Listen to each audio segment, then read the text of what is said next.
Mummidivaram Janasena party కార్యాలయంలో ముమ్మిడివరం నియోజకవర్గం Janasena party విస్తృత స్థాయి సమావేశం జనసేన పార్టీ పీఏసీ సభ్యులు మరియు ముమ్మిడివరం నియోజకవర్గ ఇన్ఛార్జి పితాని బాలకృష్ణ ఏర్పాటు చేశారు.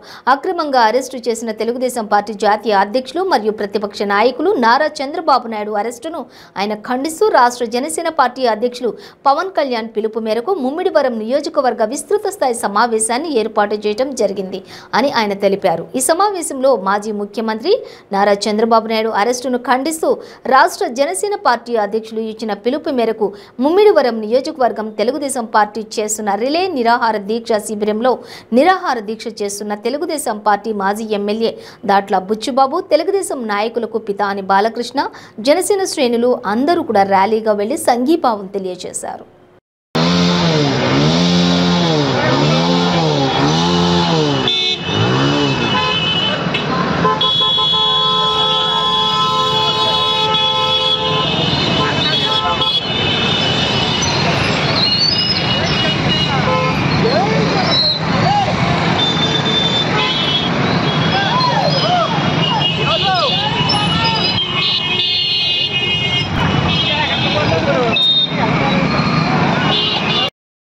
అందరికీ నమస్కారం. ఈరోజు శుభదినం. జనసేన పార్టీ అధ్యక్షులు పవన్ కళ్యాణ్ గారు తీసుకున్న నిర్ణయానికి జనసేన పార్టీ శ్రేణులందరూ కట్టుబడి ఈ రోజున తెలుగుదేశం ముమ్మిడివరం నియోజకవర్గ ఇన్ఛార్జి సోదరులు, నా ఆత్మీయులు మరి ఆయనకి సంఘీభావం పలకడం కొరకు మరి ఈరోజు ఇక్కడ రావడం జరిగింది. ఎందుకంటే కొంచెం సమయం ఎక్కువ తీసుకున్నప్పటికీ కూడా ఇక్కడి నుంచి నాకు పిలుపు వచ్చినప్పటికీ కూడా నా శ్రేణులందరికీ కూడా దిశానిర్దేశం చేసుకోవాలి. మా అధ్యక్షుల వారి ఆదేశాల మేరకు ఒక నియోజకవర్గ విస్తృత సమావేశం ఏర్పాటు చేసి ప్రతి ఒక్క కార్యకర్తకి, ప్రతి ఒక్క నాయకులకి, వీర మహిళలందరికీ కూడా చెప్పి ఈ సంఘీభావం పాడడానికి వెళ్ళాలనే ఆలోచనతో ఈరోజు మంచి రోజు అనుకుని ఈ రోజున మేము పెట్టుకుని ఈ కార్యక్రమానికి మరి బుచ్చిబాబు గారికి, అలాగే తెలుగుదేశం శ్రేణులందరికీ కూడా ఈ దీక్షలో కూర్చున్న మన నాయకులందరికీ కూడా సంఘీభావం పాడడానికి రావడం జరిగింది. చాలా సంతోషం. ఈరోజు మా అధ్యక్షులు తీసుకున్న నిర్ణయం మరి శిరస్మరణీయమైన నిర్ణయం. ఎందుకంటే ఒక అవినీతికి మరి తాత్కాలికంగా మిగిలిన ఈ జగన్మోహన్ రెడ్డి 16 నెలలు జైల్లో ఉన్న ఈ జగన్మోహన్ రెడ్డి వీళ్ళందరినీ కూడా మీరు కూడా జైలు జీవితం గడిపారని అనిపించడం కోసం ఒక సీనియర్ నాయకులు 14 సంవత్సరాలు ముఖ్యమంత్రి చేసిన మరి చంద్రబాబు నాయుడు గారిని మరి పరిపాలన దక్షుడిగా పేరు సంపాదించుకున్న ఆయన్ని మరి ఎలాంటి రుజువులు లేకుండా, ఎలాంటి నోటీసులు లేకుండా మరి ఆయన్ని అరెస్ట్ చేయడం అనేది చాలా బాధాకరం. ఎందుకంటే ఇవాళ ఏ పార్టీ అయినా కానివ్వండి, ఎవరైనా కానివ్వండి, ఆయన తెలివైన వారు. మరి పరిపాలనకు సంబంధించి ఆయన ఎన్నో సంస్కరణలు తీసుకొచ్చారు. మరి అలాంటి ఆయన్ని ఇవాళ మరి లోపల పెట్టడమే కాకుండా అలాగే లోకేష్ గారిని అరెస్ట్ చేస్తాం, మరి అచ్చెన్నాయుడు గారిని అరెస్ట్ చేస్తాం, మరి రకరకాలుగా ఎవరిని చూసినా వాళ్ళు అరెస్ట్ చేస్తామని చెప్పేసి చెప్పడం చాలా బాధాకరం. ఎందుకంటే నువ్వు లక్షలాది కోట్ల రూపాయలు అవినీతి చేశావు, నీకు అభద్రతాభావం వచ్చేసింది. తల్లికి చెల్లికి అన్నం పెట్టలేవాడు ఇలా రాష్ట్ర ప్రజలకు ఏం న్యాయం చేయగలదు? ఇలా నీ చిన్న తండ్రి చనిపోయి 5 సంవత్సరాలు అయింది, ఎక్కడా కూడా ఇంతవరకు నువ్వు చేయలేకపోయావు. చేస్తున్న సిబిఐని కూడా నువ్వు కట్టడి చేసి మరి ఢిల్లీ వెళ్ళి అక్కడ కాళ్ళు మొక్కి సిబిఐని మేనేజ్ చేసుకుని వేళ అరెస్ట్ కాకుండా మరి ఆపడం చాలా బాధాకరం. ఎందుకంటే దొంగనట్టుగా నీ దొంగ నీతిని, నీకు ఫోబియా వచ్చింది, నీకు అభద్రతాభావం వచ్చేసింది. ఈ రాష్ట్ర ప్రజలు నిన్ను ఓడిస్తారని ఖచ్చితంగా మరి నీకు ఆ విషయం గమనించుకుని, ఎందుకంటే వీళ్ళందరూ కూడా ప్రతిపక్షాలన్నీ కూడా ఓటైపోతాయి అని చెప్పేసి చంద్రబాబు నాయుడు గారిని అరెస్ట్ చేస్తే ప్రజలందరూ మరి భయభ్రాంతులకు గురవుతారు. ఇంకెలాగా కలవాలి. మా అధ్యక్షులు పవన్ కళ్యాణ్ గారు సాఫ్ట్వేర్ నిర్ణయం తీసుకున్నారు. మరి మా చంద్రబాబు నాయుడు గారిని జైల్లో కలిసి బయటకు వచ్చి ఒక మరి గొప్ప నిర్ణయం తీసుకున్నారు. ఎందుకంటే నీకు బుద్ధి చెప్పడానికి కేంద్రం అందరూ చల్లాచెదురు అయిపోతాం అనుకున్నాము. ఎవరు కూడా ఎక్కడికి చల్లాచెదురు ఎవరు, ఇది జనసేన పార్టీ శ్రేణులు కానీ, తెలుగుదేశం శ్రేణులు కానీ మరింత ఉత్సాహంతో పనిచేస్తారు. ఖచ్చితంగా రేపు రాబోయే రోజుల్లో ఈ రాష్ట్రంలో నుంచి తరుగు పడతారు. నువ్వు అవినీతి మీ మంత్రులు కానీ మీరు కానీ మీరు చేసే అవినీతి అంతా కూడా ఒక గోళీ సోడా తాగితే ఇవాళ ఫోన్ పే చేయించుకునే పరిస్థితుల్లో ఇలా మద్యపానాన్ని నువ్వు ఆన్లైన్ చేయకుండా ఎందుకు పెట్టావు? నువ్వు ఇందులో ఎంత అవినీతి ఇలా రూపాయి వస్తుంటే ఇలా పావులని నువ్వు ప్రజలకు చూపిస్తా ఉన్నావు. 75 పైసలు దోచుకున్నావు ఎసట్లో కానీ మీ మంత్రులు కానీ ఎమ్మెల్యేలు కానీ ఎవరెవరు ఎంతంత దోశారో అంతా కూడా రాసి లెక్కలు పెడతా ఉన్నాం. రేపు రాబోయే రోజుల్లో అధికారంలోకి వచ్చాక మీరు పారిపోవడానికి కూడా అవకాశం లేకుండా జుట్టు పట్టుకుని లాక్కొచ్చి ప్రజల ముందు సాక్ష్యాలు లేకుండా వచ్చేసారు చంద్రబాబు నాయుడు గారు. ఇన్ని సాక్ష్యాలతో నిలబెట్టి మిమ్మల్ని అందరినీ కూడా జుట్టు పట్టుకుని జైల్లో పెట్టించే కార్యక్రమం ఖచ్చితంగా జనసేన పార్టీ తెలుగుదేశం పార్టీ చేస్తాము. ఖచ్చితంగా రాబోయే రోజుల్లో అధ్యక్షుల వారు ఆశాభావం ఏదైతే వ్యక్తపరిచారో బీజేపీ ప్రభుత్వాన్ని కూడా బీజేపీని కూడా దీంట్లో కలుపుకొని ముగ్గురు కలిపేస్తామనే మాట ఏదైతే ఉందో అది కూడా జరుగుతుంది. ఖచ్చితంగా 3 పార్టీలు కలిసి రేపు రామరాజ్యాన్ని స్థాపిస్తారు. స్వచ్ఛమైన పరిపాలన అందించే కార్యక్రమం చేస్తాం. ఖచ్చితంగా ఈ రోజున మీకు చెప్తా ఉన్న రాష్ట్ర ప్రజలను కూడా గమనించాలి. ముఖ్యంగా ముమ్మడివారంలో ఉన్న నియోజకవర్గంలో ఉన్నది ఇది బీసీ బడుగు బలిగిన వర్గాల నియోజకవర్గం. ఎందుకంటే అత్యధికంగా బీసీలు బడుగు బలిగిన ఉంటారు. 56 కార్పొరేషన్లు ఇచ్చాడు. ఏ కార్పొరేషన్ ఇచ్చారా? ఒక ఎస్సీలకు కానీ బీసీలకు కానీ ఎవరికైనా ఒక రూపాయి ఉందా? ఈ కార్పొరేషన్లు కూడా పెట్టుకోవడానికి కారణం ఏంటంటే ఈ 56 కార్పొరేషన్ ద్వారా డబ్బులు అప్పులు తెచ్చుకోవడానికి పెట్టాడు తప్ప ఏ ఒక్క బీసీలకు కానీ బడుగు బలిగిన వర్గాలు కానీ ఎక్కడ కూడా ఏ విధంగా న్యాయం చేయగలుగుతారు. పప్పు బేరాలు పంచి నువ్వు కోట్లాది రూపాయలు లక్షలాది రూపాయలు నువ్వు దోచుకుంటా ఉన్నావు. ఖచ్చితంగా ప్రజలు గమనించారు. నిన్ను ఖచ్చితంగా ఓడిస్తారు. నిన్ను ఓడించి నిన్ను ప్రజల ముందు నేరస్తుడిగా మళ్ళీ రంగం పారిపోవడానికి నువ్వు రంగంలో డబ్బులు దాచుకోవచ్చు. కానీ ఆ డబ్బులు కూడా అక్కడి నుంచి కూడా తెప్పించే కార్యక్రమం మేము చేస్తాం. తప్పకుండా నేను జైలు పంపుతాం. నీ అవినీతి కుంభకోణాన్ని నీ సామ్రాజ్యాన్ని కొల్లగొడతాం. ఖచ్చితంగా రేపు రాబోయే రోజుల్లో రామరాజ్యాన్ని స్థాపిస్తామని చెప్పేసి ఖచ్చితంగా నేను చెబుతూ ఇక్కడికి విచ్చేసిన మరి జనసేన పార్టీ శ్రేణులకు నాయకులకు కార్యకర్తలు వీర మహిళలకు అలాగే తెలుగుదేశం పార్టీ శిబిరంలో కూర్చున్న మరి ఎస్సీ సోదరులకు బీసీ సోదరులు మైనారిటీ సోదరులకు తెలుగుదేశం సోదరులకు అందరికీ కూడా ప్రతి ఒక్కరికి కూడా పేరున రేపు రాబోయే రోజుల్లో ప్రతిదీ కూడా ఒక కార్యక్రమం చేసుకుని ఖచ్చితంగా ముందుకు వెళ్తాం. ఖచ్చితంగా ఈ జిల్లాలో ఈ కోనసీమ జిల్లాలో ఒక సీటు కూడా లేదు. ఈ 19 నియోజకవర్గాల్లోని 34 నియోజకవర్గాల్లోని తూర్పు పశ్చిమ గోదావరి జిల్లాలో ఈ 34 నియోజకవర్గాల్లో ఒక్క నియోజకవర్గం కూడా రాకుండా ఖచ్చితంగా మరి మా పవన్ కళ్యాణ్ గారు ఏదైతే మాట ఇచ్చారో దానికి కట్టుబడి అలా గెలిపించుకోవడానికి కృషి చేస్తామని చెప్పేసి మరి గెలుపుకుంటూ సేవ తీసుకున్నాను. జై జనసేన, జై జనసేన, జై పవన్ కళ్యాణ్, జై చంద్రబాబు.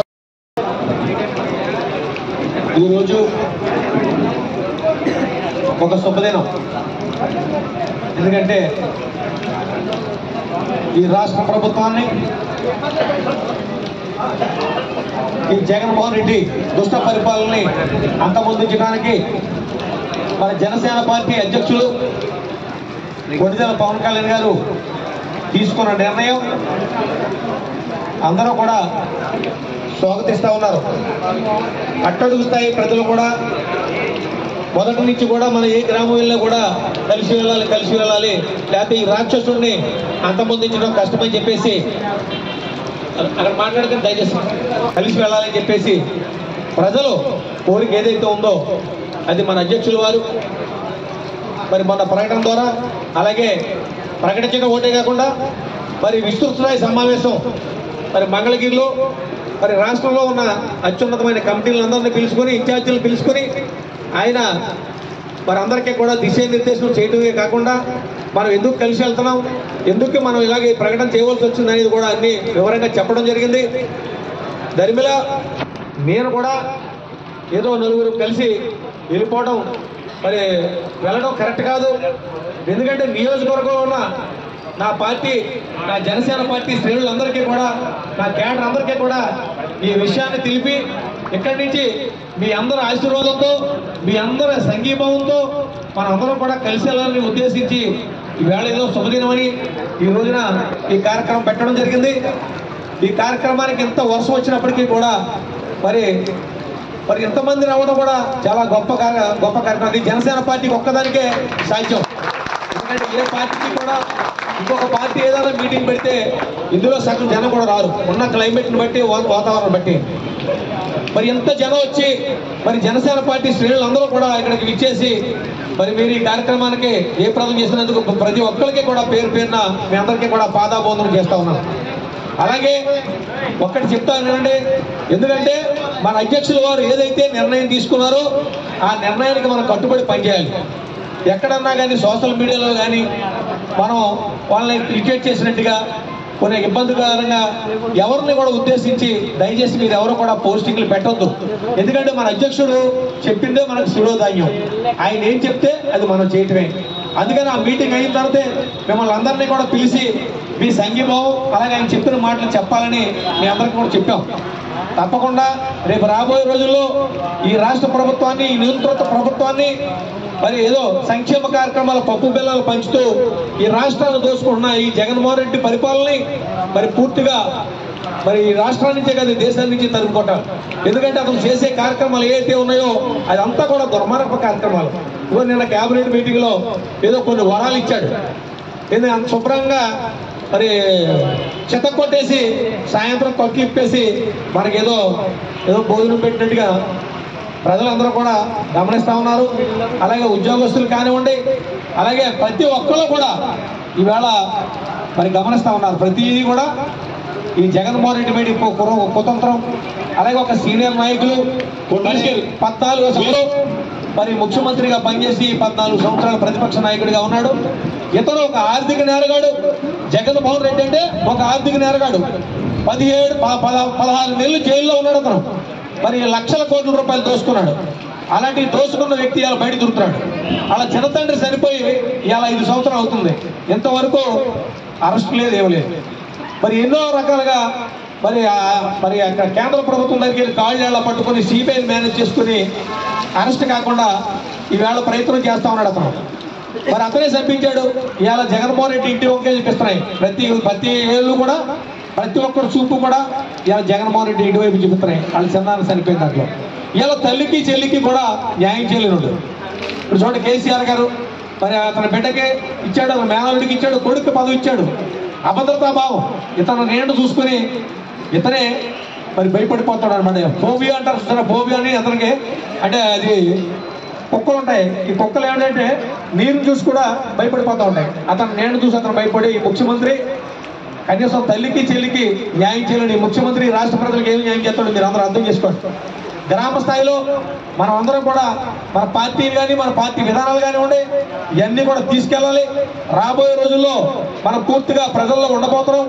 మీరందరూ కూడా గ్రామ స్థాయిలో మీరందరూ కూడా నేను ఎక్కడ తిరిగితే అక్కడ మీరందరూ కూడా సంఘీభావంగా అన్ని గ్రామాల్లోనూ కూడా మనకు బ్రహ్మరథం పట్టేలాగా మన పార్టీ సిద్ధాంతాలు కానీ ఆశయాలు కానివ్వండి, మన మేనిఫెస్టో ఏదైతే ఉందో మరి తొందరలోనే మేనిఫెస్టో కూడా ఇవ్వబోతున్నారు. ఆ మేనిఫెస్టోని కూడా మన గ్రామ స్థాయిలో తీసుకెళ్ళి ప్రతి ఒక్కరికి కూడా మనం దీన్ని తీసుకెళ్లవలసిన అవసరం ఎంత ఉందని చెప్పేసి మరి మీ అందరికీ మరి తెలుపుకుంటూ, సమయం తక్కువ ఉంది మనకి. ఎందుకంటే 12 దాకా మనకు మంచి ముహూర్తం, ఏదో గడియలో మంచి టైంలో మనం కలవాలి. అక్కడ కూడా మనకి మనకి కూడా ఏ విధమైన మనస్పర్ధలు లేకుండా ఈ పార్టీని ముందుకు తీసుకెళ్ళాలి. ఖచ్చితంగా రేపు రాబోయే రోజుల్లో ఇక్కడ మనం విజయం సాధించాలి. అదే మన లక్ష్యం, అదే మన ఆశయం. ఖచ్చితంగా పవన్ కళ్యాణ్ గారిని ముఖ్యమంత్రి చేసుకోవాలనే ఆశయంతో మీరు అందరూ కూడా కష్టపడి పనిచేయాలని, ఇక్కడ మనం ఎమ్మెల్యేగా గెలిస్తేనే ఆయన రేపు ముఖ్యమంత్రిగా కాగలరు. ఎందుకంటే మీరందరూ కూడా మంచి మనసుతో నన్ను ఆశీర్వదించండి. చిన్న ఏమైనా పొరపంచాలు ఉన్నా కూడా మీరు అవన్నీ మనసులో పెట్టుకోకుండా మీరందరూ కూడా మంచి మనసుతో ఇక్కడ నన్ను ఆశీర్వదించండి. ఆయన అక్కడ ముఖ్యమంత్రి అవుతాడు. ఒక నీతిమంతమైన పరిపాలన, ఒక నిజాయితీ అయిన పరిపాలన ఒక జనసేన పార్టీ వల్లే సాధ్యమవుతుంది. అందుకనే మరి పరిపాలన దక్షుడుగా ఎంతో కొంత మరి ఆయన పరిపాలన ఎంతో కొంత అభివృద్ధి చేసిన ఘనత మరి చంద్రబాబు నాయుడు గారికి ఉంది కనుక అందుకనే పవన్ కళ్యాణ్ గారు ఈ రెండు పార్టీలు కలిసి ముందుకు వెళ్తే ఈ రాష్ట్రాన్ని ఈ దుష్ట పరిపాలన అంతమొందించడానికి అవకాశం ఉంటుందనే ఉద్దేశంతో ఆయన తీసుకున్న నిర్ణయానికి మీరు హర్షధ్వానాల మధ్యన చప్పట్లు కొడుతూ నా నియోజకవర్గంలో మీరందరూ కూడా సంఘీభావం పలకాల్సిందిగా మనందరినీ కూడా వేడుకుంటూ మనం అందరం కూడా ఇక్కడి నుంచి మరి తెలుగుదేశం వారు దీక్షలో ఉన్నారు. అక్కడ ఉన్న వారందరికీ కూడా సంఘీభావం పలికి అక్కడ మనం దండలో కార్యక్రమం వేసి అవసరంతో 10 నిమిషాలు వారితో కూర్చొని అక్కడి నుంచి మళ్ళీ రిటర్న్ వచ్చి మీరందరికీ కూడా భోజనాలు ఏర్పాట్లు చేయడం జరిగింది.